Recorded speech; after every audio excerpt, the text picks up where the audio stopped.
The challenge. You can challenge thoughts that something bad will happen or has happened because it feels that way by simply stating that what you feel and what you do don't line up 100% of the time.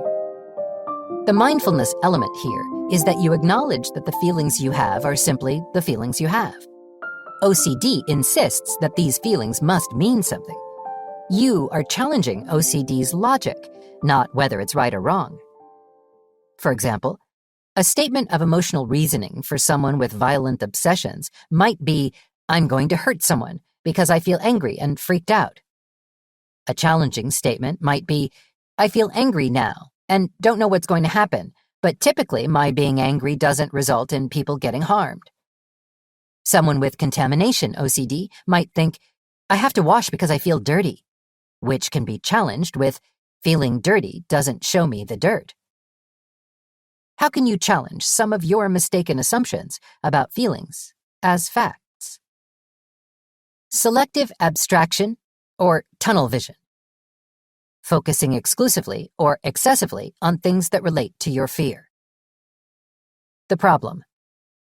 Although it may appear as such, not everything is about your OCD. Selective abstraction makes you tie your every experience into whatever you're obsessed with. It's as if you were wearing red-tinted glasses, looking up at a clear blue sky and swearing that it was purple. It may look that way, but still you understand that the sky isn't purple.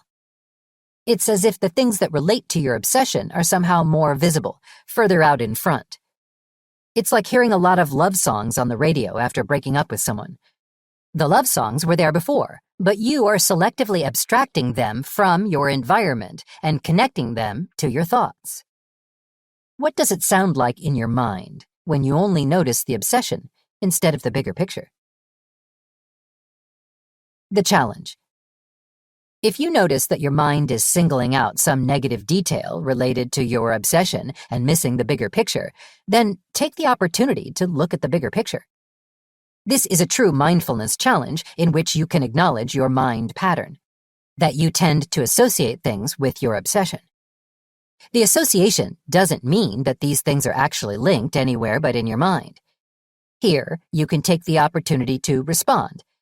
I tend to notice these things because of my OCD, but it's not necessary to pay extra attention to them just because they relate to my obsession.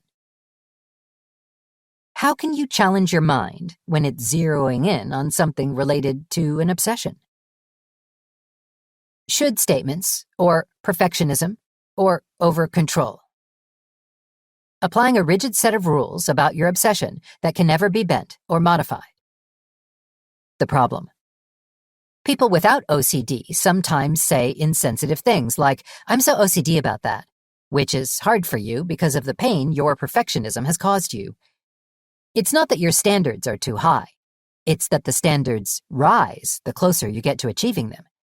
In reality, perfection is the perpetual state in which something horrible is about to happen. Anything that changes what's perfect automatically destroys it, so perfection is an illusion, not something that we actually want, because it's not something that actually exists. Still, the OCD throws the words should and must into the equation, and we feel helpless against compulsive responses. You may tell yourself that you should always be health conscious, even though you want to have a donut for breakfast.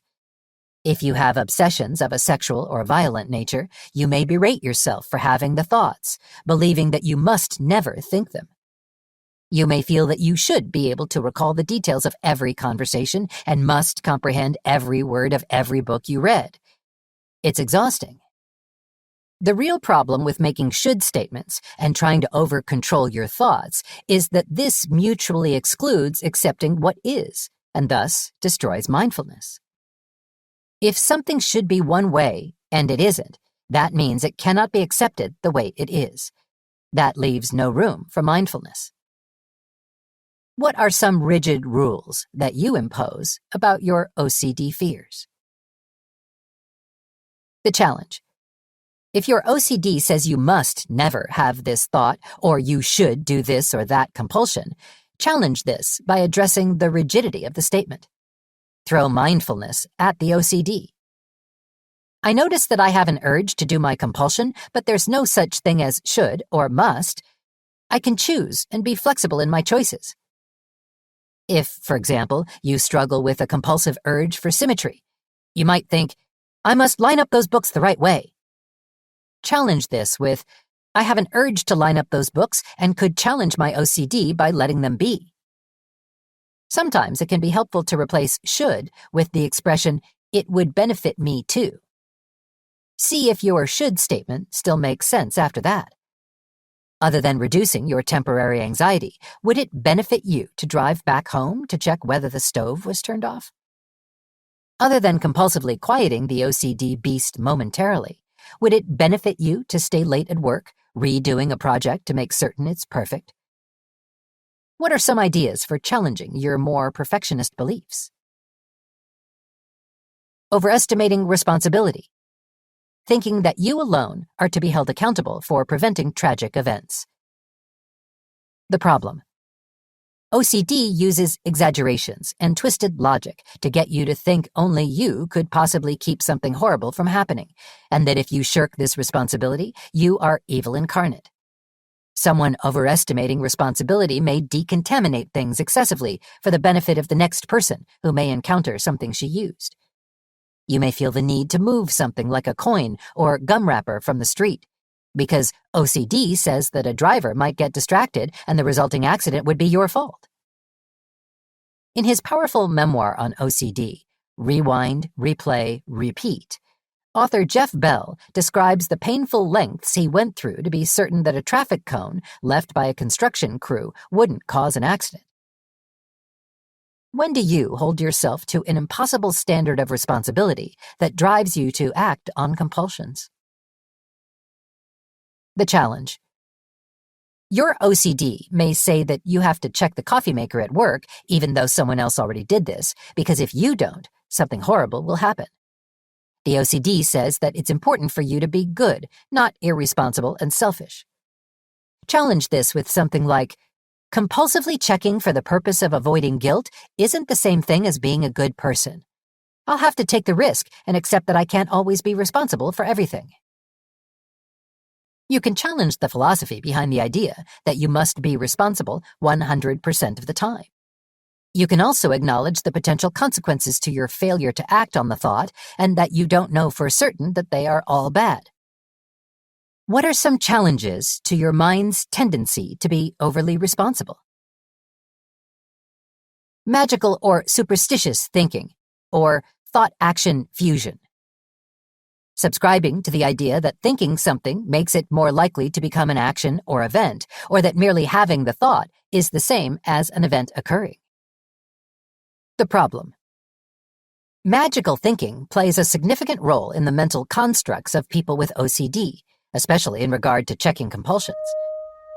Several times in this workbook, you probably have been asked to write things that made you feel very uncomfortable. You may have thought that writing them, and thus thinking them on purpose, would make them more likely to come true. How? Magic. You may have heard disturbing things in this book and fear that they're there just for you, and that now they're more likely to result in something terrible happening. How? Magic. Magical thinking tricks your mind into believing things you would otherwise think are ridiculous. It does this by suggesting that your being wrong isn't worth the risk, that if your thoughts did have magical properties, you wouldn't be able to tolerate finding out the hard way. Fusing your thoughts with actions fundamentally attributes an importance to thoughts that they don't have, thus compromising your ability to practice mindfulness. Thought-action fusion can be experienced as an issue of morality, as in thinking something bad equals doing something bad, or an issue of likelihood, as in thinking that something will happen means it's more likely to happen. What are some areas in your experience of OCD where you feel that the presence of a thought is the equivalent to an action or could bring about an event? The challenge. Thought-action fusion can be tricky to challenge if you find yourself really stuck in the belief that thoughts in your head can cause events to occur outside your head. For many people, these types of distortions are easily challenged with magic is silly and I don't have to be certain about these things. But even if the fusion of thoughts and actions in your head seems unbreakable, you can still challenge the rigidity. I don't know for certain that my thoughts will cause these bad things to happen. No compulsion will give me this certainty, so I'll have to take the risk if I want to get better. Assess the OCD thought for evidence while treading carefully to resist too much analysis. For example, the thought, "My wife will get in a car accident because I thought about a crash and didn't tell myself she's going to be okay," can be challenged with, "I don't have any evidence that my thoughts can cause car accidents." What are some ways you can challenge the magical thinking that your mind engages in? Automatic thought records. One of the primary tools used in cognitive therapy, the automatic thought record, is used for practicing the types of challenges you worked on previously. In the thought record, you document situations that trigger you, identify the automatic thoughts the mind picks up from the OCD, and shift them toward a more objective and essentially more mindful stance. To use mindfulness alongside cognitive therapy as a weapon against OCD, it's important to assess the distorted thinking quickly and simply. Otherwise, you may get stuck reviewing your thoughts, adding value to them, and engaging in mental rituals that render mindfulness obsolete.